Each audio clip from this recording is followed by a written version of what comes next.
Good evening, everybody. It's John. Oops, sorry. Dropped something here. I know I'm on late, and I apologize. And my hair is a mess, and I don't really care tonight. I don't, because wait a second. Okay, I guess we're going to talk about this first. Yes. Pleading not guilty. Well, because her thinking is it'll go to trial. Maybe she can get sympathy.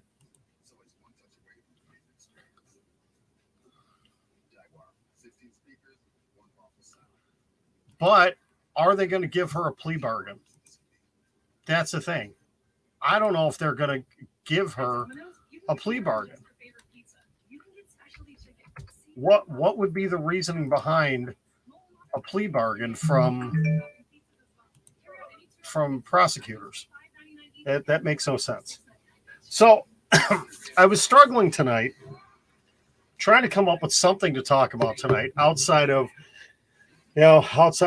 more on the Sasha Naomi thing, which there's conflicting reports, more on MJF, which there's more conflicting reports. Though I do want to stress something here, and I'm going to call out somebody. I don't normally do this, but I'm going to. There's a gentleman by the name of Ango on YouTube that does a wrestling channel 7 days a week. He's on. It does a really good job with wrestling news. But he's another one of these guys that keeps talking about, MJF is going to go to WWE, and not just him, but everybody else. Understand, MJF is under contract until January 1st, 2024. Tony Khan is not going to release him from his contract or fire him because he knows exactly where he's going to go. Tony Khan is a smart businessman, and he's going to figure out this whole situation.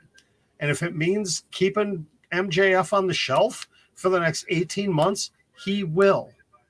Of course, WWE is interested in him. But he's not.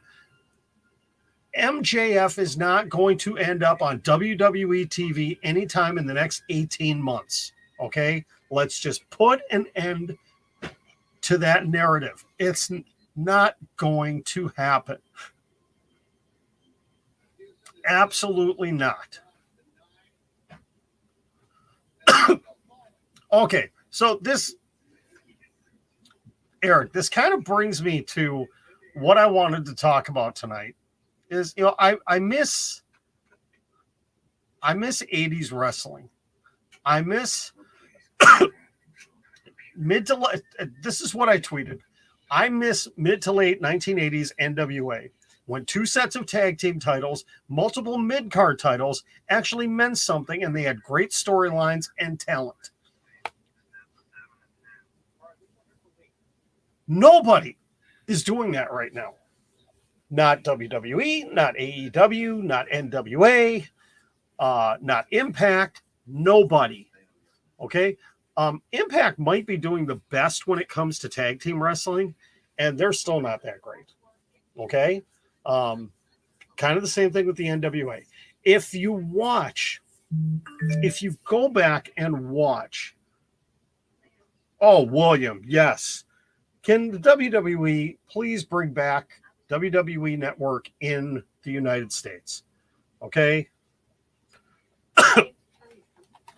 If it wasn't for the fact that I don't want to spend another $10 a month, I would use if I could get Surfshark to work. If anybody from Surfshark ends up seeing this, I've tried using your support. Your doggone service has not been working for me. It has worked great up until the last 3 weeks. And now I'm getting some sort of a stupid error message with Windows PowerShell, which I don't understand. And I'm a pretty smart computer guy. Can't quite figure it out. I have not been able to log into it, which means I cannot use the VPN to be able to log into things saying that I'm somewhere else other than the United States. Okay. But again, saying that, I don't want to spend an extra $10 a month giving money to WWE when I really shouldn't have to.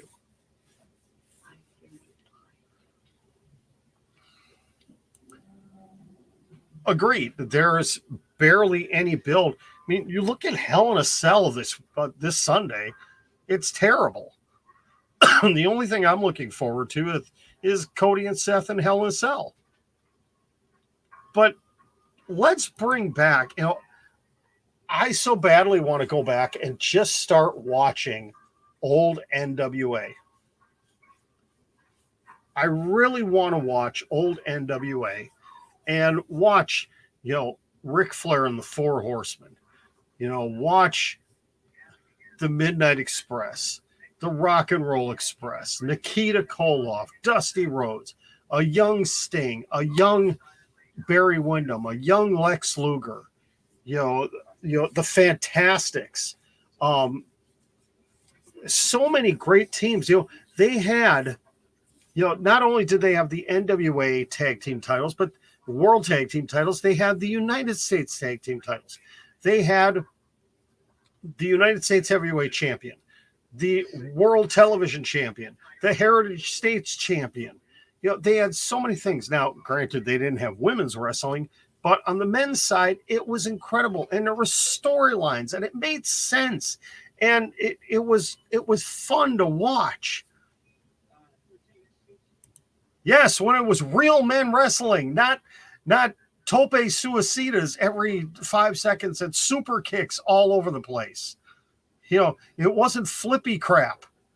I mean, you had a little bit of it. But I miss those days. That was when I truly became a wrestling fan. It was not 1980s WWF. It was the latter stages.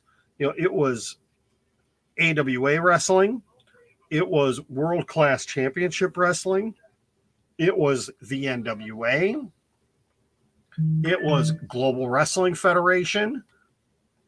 That's what it was for me. Some stuff from, Mid-South and, in, Memphis, Tennessee, things like that, that every once in a while you'd be able to see on ESPN. That's what it was for me. That's when the DDT was a deadly, when finishing moves actually meant something. Okay. I miss those days. I really miss those days. And, it's guys like, FTR, Dax Harwood, Cash Wheeler, they are old school guys that's what they want to do. That's what they want to be known for. Guys like, honestly, the Briscoe brothers are a lot like that. They were, they're guys that they would have fit in beautifully, minus the language stuff, back in the 80s. Trevor Murdoch. Say what you will about Trevor Murdoch. That dude, he would have been fantastic in the 80s and early 90s. Guys like him. Not these, now there were some ridiculous gimmicks back there. There still were ridiculous gimmicks. But yes, FTR is the epitome of old school wrestling. That's why they are my favorite tag team. I could care less about championships. I mean, I'm happy to see them holding 2 belts. I'd love to see them holding a 3rd set of belts. Okay. But, that's why do you think their theme music is what it is? It's an homage to the Midnight Express, and it doesn't matter which version of it is, if it was, Dennis Condrey, Bobby Eaton, Stan Lane, Randy Rhodes, it doesn't matter. It's an homage to them.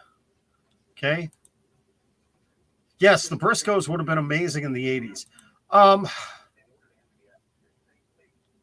As wrestlers, yes. Their entrance and that whole gimmick, no.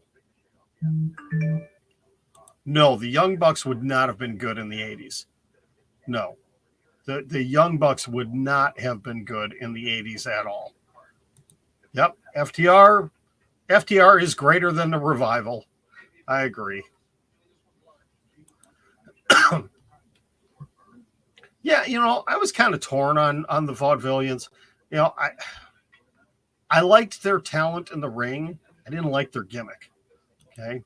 But I miss those days. It makes me really want to go back.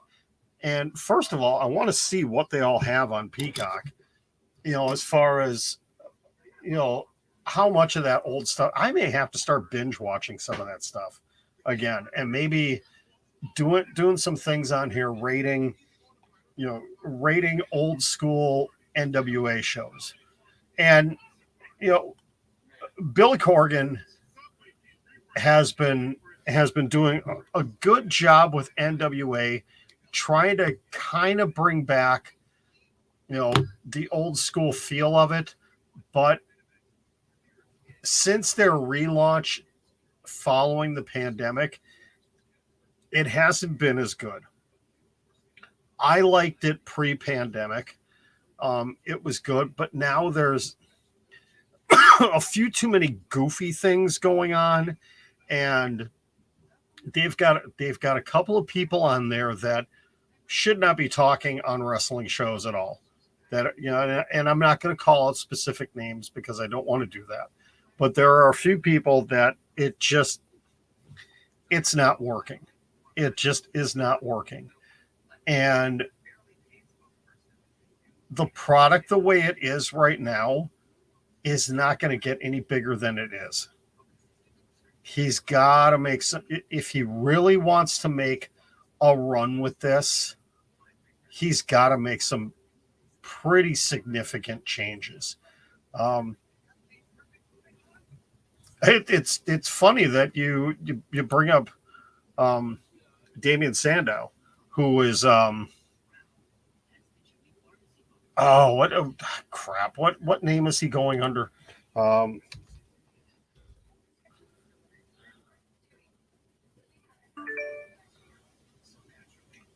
Oh, that's right. Yeah. Aaron Stevens. I'm a little curious. He has announced his quote unquote swan song.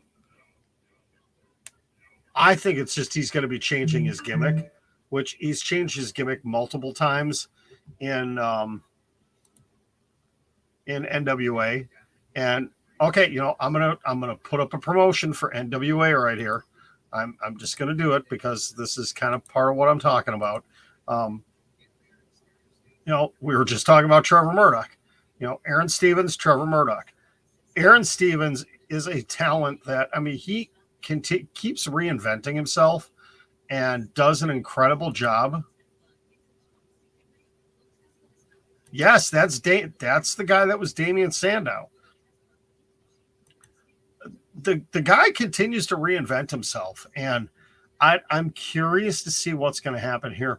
Trevor Murdoch, when I first saw him pop up in NWA, like, oh man, yeah, that was the dude that was he tag teamed with Lance Cade in the WWE, didn't really do much. Now he's former NWA World Heavyweight Champion. He beat Nick Aldis for the NWA World Heavyweight Championship. And I actually like what they're doing with him in NWA. It's probably one of the best things that NWA has going right now. And I'm actually interested in this show. I'm not interested in the fact that they're, focusing on Matt Cardona, who I can't stand Matt Cardona.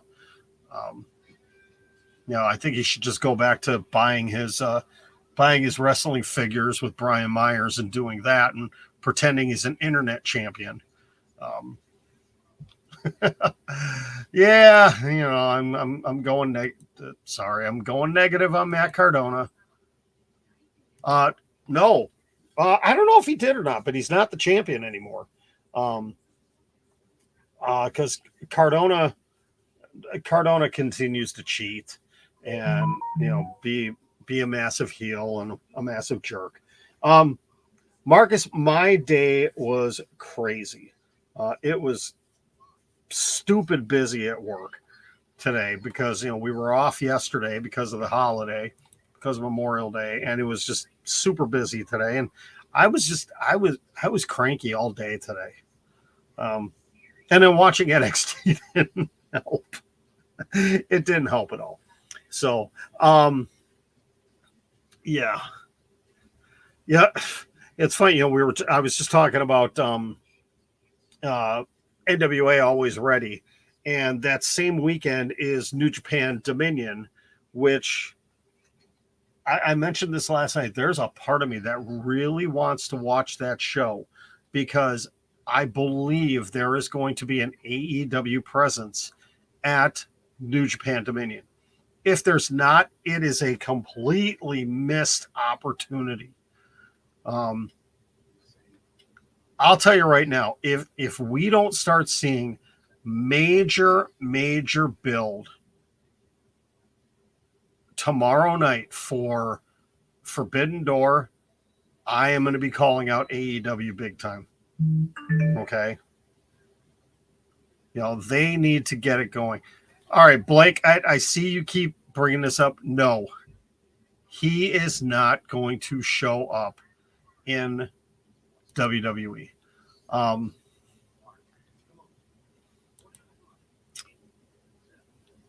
Wyndham Rotunda posted this. Forbidden Door is June. Hold on, I can tell you the date here in a second. It is June 26th. So it's the Sunday before Money in the Bank. Yeah. So Wyndham Rotunda tweeted this earlier. It was actually part of two tweets that he put out, and I retweeted this one. And I apologize. You're going to see a reply here. But he says, I'm tired of watching, tired of hearing irrelevant clowns speculate how I'll be perceived, tired of hearing about my greed, my desire questioned. Wherever and whenever I decide to return, I'll remind everyone why they know my name again and again. Believe in me. He is not going to come back to the WWE. Okay? He is perfectly fine doing what he's been doing. I don't think he's going to end up in AEW either. Honestly, I don't know if he's going to end up coming back to wrestling. The guy is super creative and will come up with other things to do with his life and his career. He's big into the horror movies. Yeah, they misused him so bad. He's not going to come back. I mean, I'm sure he probably still watches the product from time to time. But I'll tell you, if he does, no, he won't go to Control Your Narrative. And keep in mind, folks, when Wyndham Rotunda comes back, he's not going to be Bray Wyatt. He's not going to be The Fiend because WWE owns those characters. He is going to have to come up with something new, and he will. The guy is super creative. He will come up with something new. Okay? The Fiend is not coming back. Bray Wyatt is not coming back. It will be something completely different. Okay? Holly Man, Double or Nothing was good. It wasn't great. It wasn't bad. It was good. And Louis, back to you saying something about Control Your Narrative. I don't think it's going to last much longer, honestly. you don't hear anybody talking about it anymore. All of a sudden, it's just kind of it was a flash in the pan, as we all kind of expected it to be. Okay. Oh, dude, they're going to. They're going to. Um, it's going to be good for a little while. Um, if they start, honestly, they need to. I think they need to cap it out at, what are they at? 3 right now. I'd say they need to cap it at 6 at the most. 2 more guys and 1 more woman, because then you could have a women's tag team in there. Okay. You can't go anything beyond 6. If you get more than 6, then it's going to turn into aces and eights. It's going to turn into the NWO, where just, everybody and their grandmother was in it. And you could say the same thing about the Bullet Club. We talked about this last night. I had a look online. I have no clue who's in the Bullet Club anymore because they keep changing it. No, Judgment Day is going to win. Judgment Day is definitely going to win. And I believe somebody's going to turn. I believe Finn Balor is going to turn.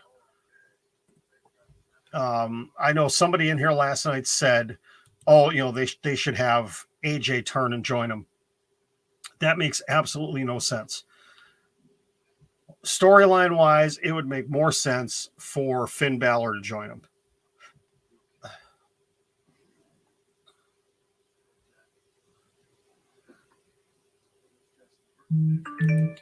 Bullet Club is like a clan. I said it, they need to put an end to the Bullet Club. It's overrated. It's well past its time. They're on their 7th different leader, and they keep just shuffling people in and out. And okay, maybe in Japan it's still a big thing, but people here in the States, you gotta stop. You gotta stop hoping for Bullet Club, okay? Because it's past its prime. Put it out to pasture, okay? Come up with something new. It's like the later stages of the NWO where, everybody, they had all their different factions. They had the, old school NWO. Then they had the Wolf Pack. Then they had, the NWO B team and the NWO Elite. Then, we had all the little side factions. And yeah, no, it's time to kill the Bullet Club. Okay.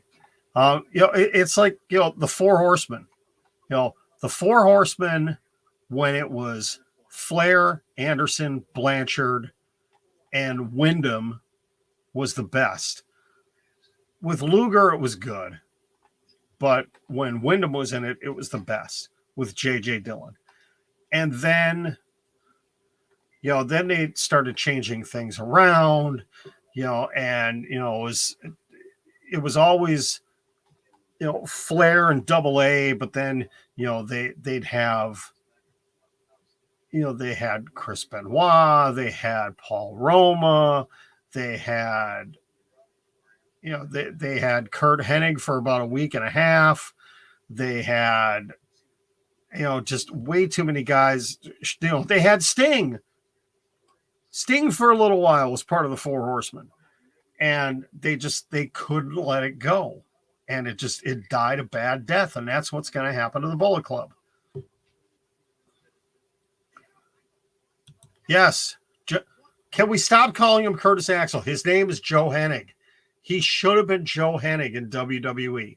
Okay. Yes, he's trying out to be a backstage producer for WWE. And yes, he did appear on the show last night during the Cody Rhodes, Seth Rollins thing, why was that not the main event last night? Why was that not the closing angle last night?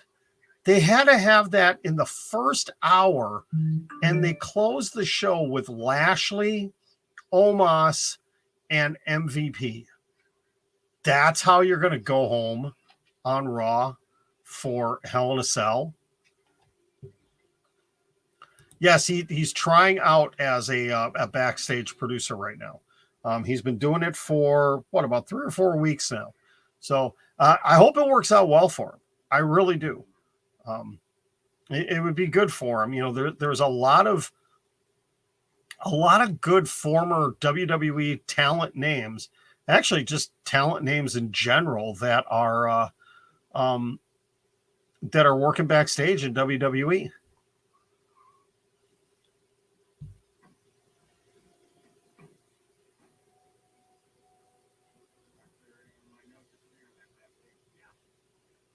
All right.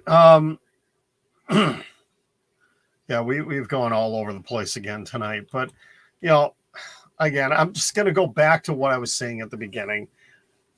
I want 1980s NWA wrestling back again. I want some promoter out there to have the balls to start doing wrestling like they did back then. Now, was it perfect? No. I mean, there was things that were wrong, but they knew how to build long-term storylines. They knew how to focus on championships and make championships relevant. WWE, outside of Roman Reigns, does not know how to make titles relevant. AEW has been struggling mightily to make certain titles relevant. You've got all this time on television and all these resources. You can't tell me that you can't do a better job than when they barely had any television and they heavily relied on pre-taped shows and house shows to get things across in wrestling. It was so much more difficult back in the 1980s, because you just started getting the advent of national television for wrestling, led by the WWF, followed by the NWA. And they were able to tell long-term stories. Why can't we do that now? Now, certain long-term stories aren't good right now. Like the ongoing, Brute Squad versus the New Day, which has been going on for, 575 years. And it's getting boring.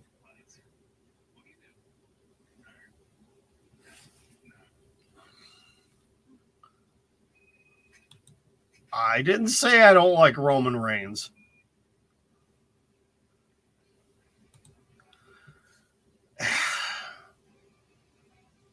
No, I don't think so. I don't think he's going to break his record for days holding the title. Ooh, ouch. No.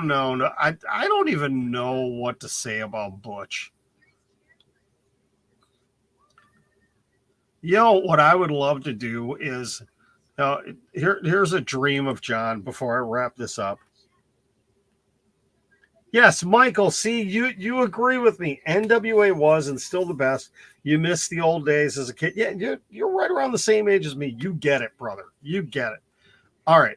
I would love to be able to walk into a WWE creative meeting and just slap each and every one of them upside the head, much like, oh, you know what? Let me see if I can find, before I continue on with this, I've got to find the GIF for this.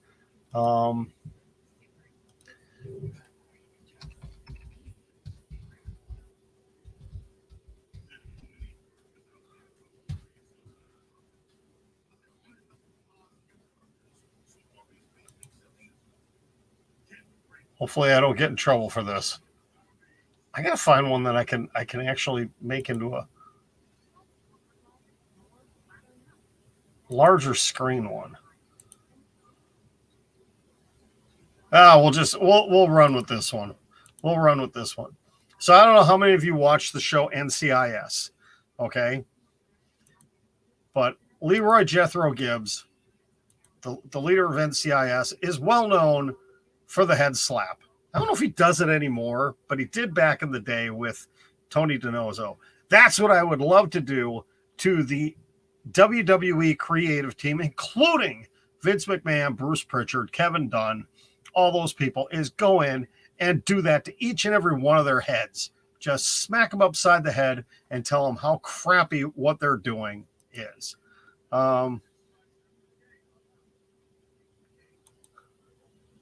Yeah. Okay. Thank you, Lucas. Yes, please stop.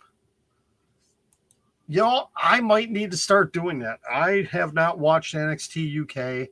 I think I may have to.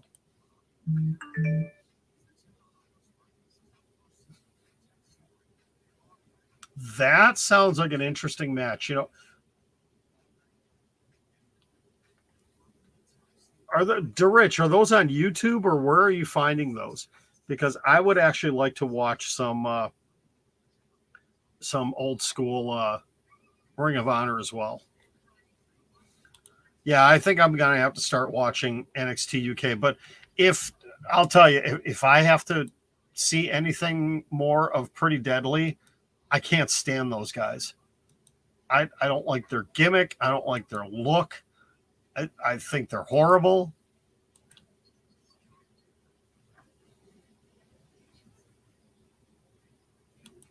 All right, that'll give me something to watch.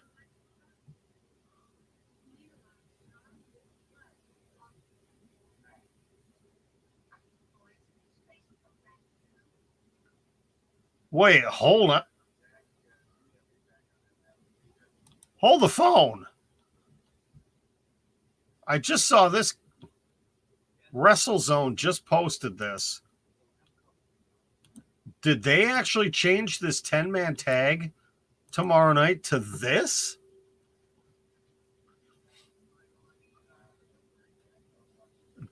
Jeff Hardy replaced by Darby Allin.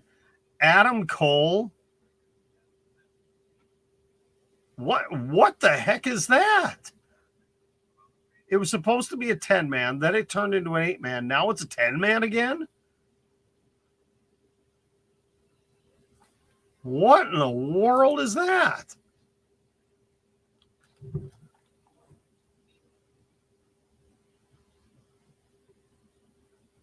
And what the heck is a Hikuleo? Who is he and why is he in that one? Yeah, WrestleZone just posted this.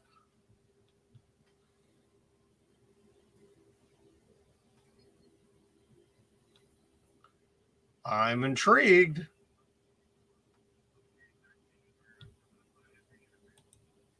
Oh, really? Well, that's cool. I could kind of see the resemblance there. Haku, man, that dude had such an amazing career.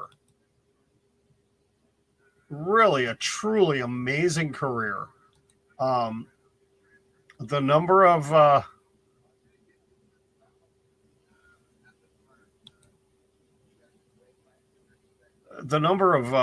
different incarnations of him that there were, always one of the toughest guys, though, when it came to wrestling. Yes, Juanito. Yeah. 80s Flair, Dusty, Road Warriors. Wait. Your wife thinks they're bad wrestlers? Who's the bad wrestlers? Did I miss something? All right. I'm going to get out of here, guys, before I end up seeing more stuff that. Oh, Matt Cardona has a torn bicep. Actually, you know what? I shouldn't.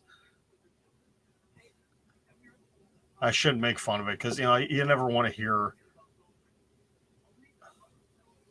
Okay, so let's see.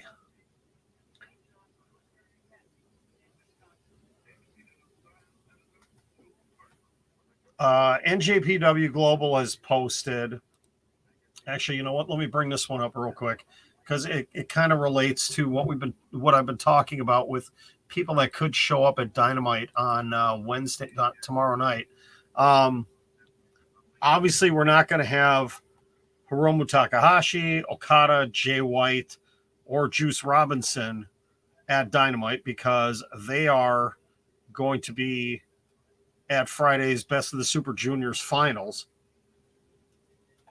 That show. So you could take anybody that's going to be on that show out of the equation for showing up tomorrow night at Dynamite. Let me see something here real quick. Let's see if they have other matches. Let's see.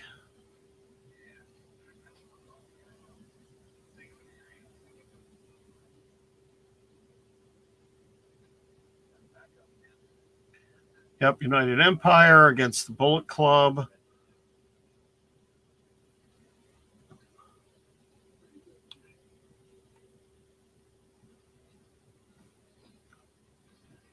Well, I'm almost thinking there may not be Zack Sabre Jr.'s in a match.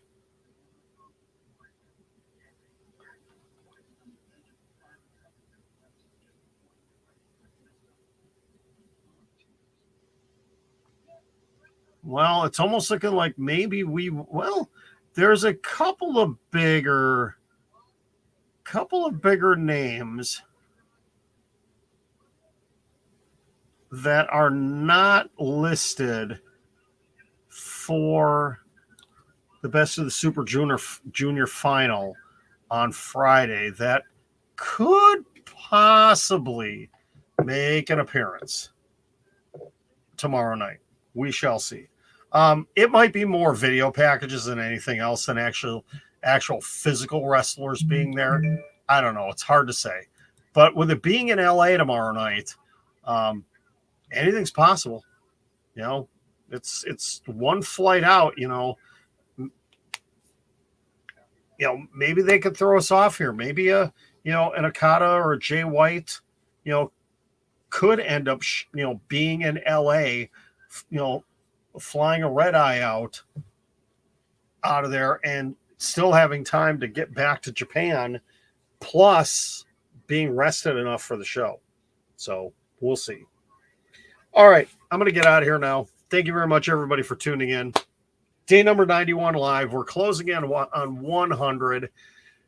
Yeah. Still working on something for 100. I'm not 100% sure what we're going to do. Unfortunately, yes, it's way too late for Positive One to be in here tonight because it's well past his bedtime. So that is all for now. Thank you very much, everybody, for tuning in. Love you guys a ton. Have a great night. We will talk to you tomorrow.